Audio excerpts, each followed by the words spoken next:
Hello guys, welcome back to my channel. This is just a short video of my new DIY project because recently dito sa Manila nagkakaroon tayo ng orange warning tsaka yellow warning sa kuryente natin. So nagkakaroon tayo ng mga rotational brownout. Unfortunately, itong area namin dito sa bandang Caloocan, boundary ng Novaliches is nagkaroon na ng rotational brownout. So parang bandang 8 PM ng gabi yon, 8 to 10 PM nawalan kami ng kuryente. At syempre meron akong mga bata dito, napakainit, napaka-inconvenient para sa kanila. So naisip ko na why not mag-come up ako ng like a power bank or mini battery inverter na pwede nila magamit kasi meron ng mga 12 volt na system or meron naman mga inverter na nabibili na pwedeng magamit.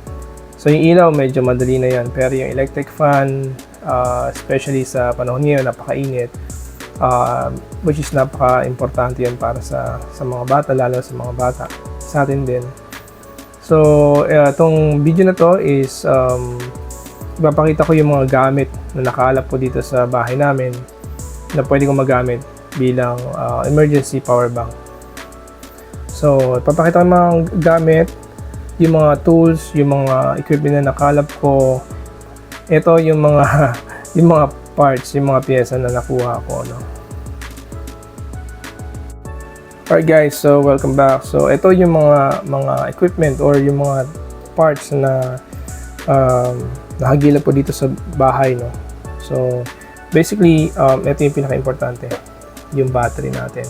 So recently nung nagkaroon ng power outage,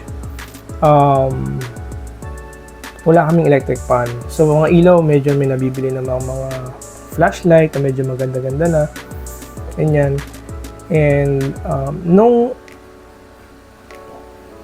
medyo gabi na, syempre matutulog na yung mga bata, no? So kailangan ko na ng electric fan. And napakahirap kasi walang kaming kuryente. And then ito naman, itong emergency electric fan na to na nabili ko to. Matagal ko nang nabili to. Mabibili niya sa SM, sa Ace Hardware, or saan man. Ang sira na kasi ito. Okay. So as you can see, ang battery nito is yung mga itim na 6 volts. Nung binili namin ito, so after a year, actually less than a year pa, humina na yung battery. And then, ang ginawa ko, ayoko kasi siyang palikutin pa noon. Ginagawa ko, bumibili lang ako ng battery na itim, yung 6 volts. 7 ampere ata yun, 6 amperes. Around 400 pesos ang isa na pagbibili kayo. So, nire-replace ko lang siya. And eventually, napapansin ko, parang andaling masira nung mga battery na yun. So, ginawa ko, hindi ko siya bibili ng battery pag nasira. I-DIY ko na lang siya just in case. So, medyo na-stock siya for a long time. And ito yung nagawa ko before. Tinanggal ko mismo yung wire nitong motor. DC motor naman yan. Nilagyan ko lang ng switch at wire. Temporary lang. Kinakabit ko dun sa ibang battery. And eventually, yung board nito is nasira na din. No? So, nasira na din. So, ito meron siyang USB. May ilaw yan, high and low. Ito, actually, gumagana pa yan. Tapos yung sa charging and then yung electric fan. So, parang hindi ko na ito ginamit. Dinisconnect ko na yung fan. Naglabas na lang ako ng wire.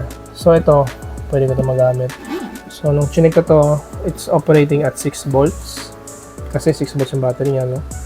Trinay ko rin siyang itap dito sa isa sa mga battery na 12 volts, which is sobrang lakas para sa kanya. So, pang 6 volts siya or below. Then, ito. Yung pinaka-importanting part. So, meron kasi kaming e-bike. So, before, syempre yung mga e-bike na 48 volts, 20 ampere na 3-wheel e-bike. Ang ginawa ko dati is, bumili ako ng spare battery. So, isa-isang battery pack, 4 ang laman nun. So, pag bumili, yung e-bike kami ganito yan. Yan. Kami mga e-bike kaya, no? So, dalawang ganda ko. Isa nakasaksa sa e-bike and then ito yung extra ko. And then, bumili ako ng bagong battery. Then meron akong lumang battery. Yung sa lumang battery, ito yung laman. So, supposed to be 4 ito. Pero chinek ko kasi yung dalawa, yung voltage nila is nag-drop na sa 6 volts. Kahit i-charge ko, magda-drop na sila sa 6 volts. So, sira na sila. Matagal na kasi yun. Pero itong dalawa, medyo bago-bago pa to eh. So, hindi ka naman sila sabay-sabay binili. This one, ang charge nito is nasa 12.26 pa. Kahit hindi mo siya na-charge, kahit matagal na naka-stock. So, okay na okay pa itong dalawa. So, I decided na why not gamitin ito as power bank, diba? As you can see, bumili na rin ako nitong yung battery connector na may cover para safe, tsaka madaling kabit. Hindi ka na nag-wire-wire. So, ito, ni-parallel ko na siya para maging balance yung battery. So, overnight na itong naka-parallel. Then, yung case na ginamit ko, so, as you can see, pwede tayong mag-create ng yung mga wiring nandito, mga plug. Tsaka, okay. Meron din akong ganito, dahil nga meron akong e-bike, nagtatry ako nagre-restore ng mga battery minsan. So, bumili ako nito smart charger. So, ito. Yan. So, pwede siya sa 12 volts, pwede siya sa 24 volts. Yan. Maganda to. Yan. And, of course, meron din tayong ganito, yung mga small inverter na nabibili. 300 watts to. May USB charger, may AC plug, pero hindi maganda masyado yung AC plug niya dito eh. Pero temporary lang naman until makakuha tayo ng mas maganda dito, no. So meron siyang ganito. Yan.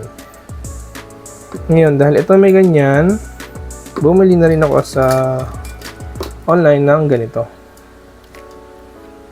Yan, oh. Yan. Maganda ito kasi nung nabili ko, meron na siya dito sa dulo. So, madali siyang ikabit sa battery, no? Yan. Then, another one is ito, voltmeter. Marami ako nito actually kasi marami ginagamit ko sa mga previous project ko. Meron sa e-bike nito, yung kinonvert ko. Tapos, etong extra. O yan, gagamitin ko to para ma-check natin yung charge ng battery natin, no?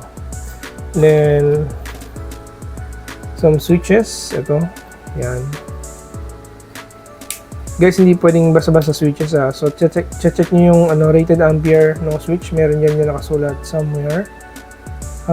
This one is, what's this? Alam ko 10 ampere to. 10 amps. Ito is 10 ampere din. And ito, DC male-female connector. Yan. So, ang plan ko kasi is yun, is lagyan ko ng wire, tapos ganito yung dulo niya. Male. And then yung female is nandito. Para siyang may saksa siya dito for specific voltage. Since 6 volts siya, bumili na rin ako ng ganito, back converter. Maraming klase ng back converter. Excuse me. Pero itong specific na to is kaya nito ng input na mas mataas pa sa 12 volts or 20 volts. Okay, I think pwede yata dito hanggang 50 volts input. Meron kasi akong binili, may limit siya ng yung input niya may limit. So kasi dito sa ginagawa ko, pwede ito mag 24, pwedeng 12 volts. Depende kung series, magiging 24 volts. Dalawa yung battery. And pag parallel, of course, 12 volts. Ayan. So na-adjust yung current tsaka voltage niya. So ito yung plano kong gamitin pang set to 6 volts na magkakaroon ng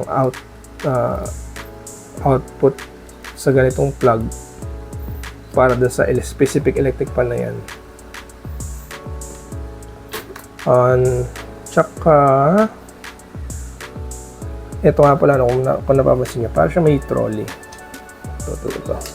Kasi nga, itong mga e-bike battery na to, ang isang disadvantage sa paggamit sa kanya is sobrang bigat niya. Kahit isang piraso lang yan buhatin mo, sobrang bigat niyan. So, bumili na rin ako nito sa Save More ko at ito nabili, no? Yan. trolley nila. So maganda naman yung gulong niyan. So rubber, yung parang pang skateboard ata to, or pang mga scooter. Then, mas maliit lang siya, compact. So hindi ko kailangan buhatin yun. Pwede ka naman siyang ipagulong na lang, no? Kung saan ko gagamitin. And then intact pa rin naman yung sa charging nito. So ayan. So hindi ko pa lang kung paano ko siya ipoporma. Of course, expected natin magkakaroon siya ng butas para dito. Butas para dito. Para sa mga switches tsaka sa voltmeter. And parang naka-mount na rin itong charger niya. Another option dito is magkaroon ng charge controller na napaka-popular ngayon para sa solar charging. So, future expansion yon. Pero for now, ito yung iniisip ko. Ito yung available parts na meron ako dito for an emergency power bank. This is 12 volts, 40 amperes. Kasi 20 ampere ang isa, naka-parallel. So, 12 volts, 40 ampere. Kaya na mag-multiply para makuha niyo yung power output. Yun yung kaya nyong gawin. Okay? So, watch out for my next video sa paggawa ko nito. Hopefully, makakuha pa ako ng mga ibang pyesa like additional na ganito. Tsaka, extra ganito. Baka sakali, yun, i-convert na rin natin ng ganito para mas maganda.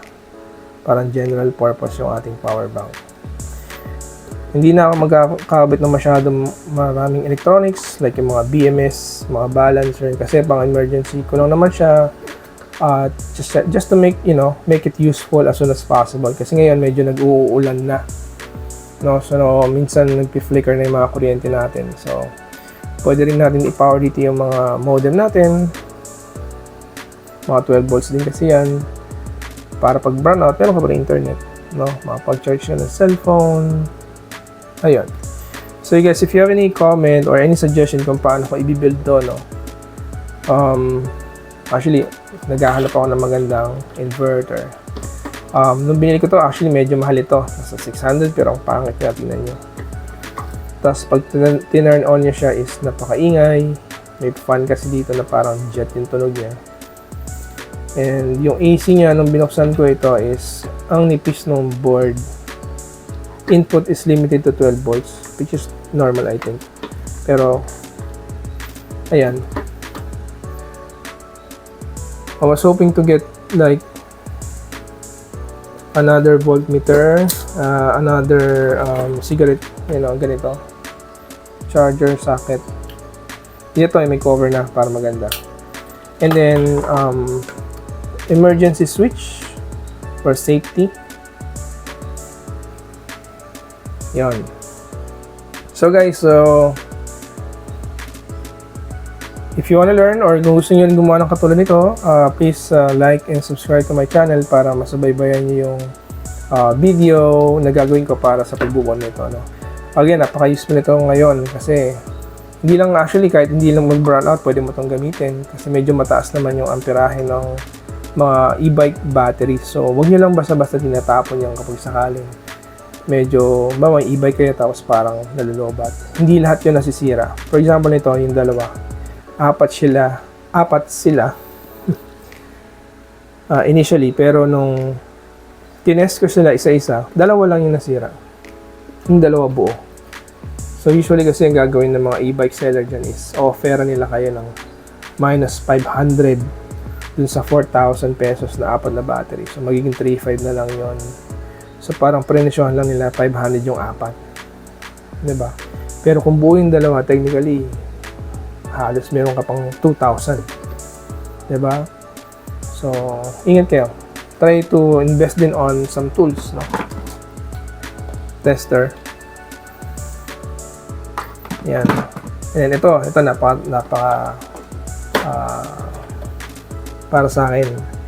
Nung nalobat yung e-bike namin dati, trinay kong, kasi na-stuck yun trinay kong na-restore yung mga battery gamit nito. Kasi ito meron tong repair options. Repair mode. Meron siya repair mode. Hanapin nyo na lang siya Shopee basta, sa online store, pero ito yun. Yan. Merong small version nito, mababa yung charging current niya, so matagal. Ito, mas mabilis. So, ayun guys. So, I hope you like this video. Again, sorry. Monitor nyo yung susunod na video ko. Gagawin ko to probably within this week kasi gusto ko na siyang matapos. Actually, kahapon ko dapat siya gagawin kaso na-busy na ako dito sa bahay. Nag-ayos kasi ako ng mga kalat. Ayan, ang dami kong kalat. Puro tools, puro electronics, mga pang DIY nandyan. Mga kalikod din kasi tayo, no? Alright guys, so thank you so much. See you in the next video.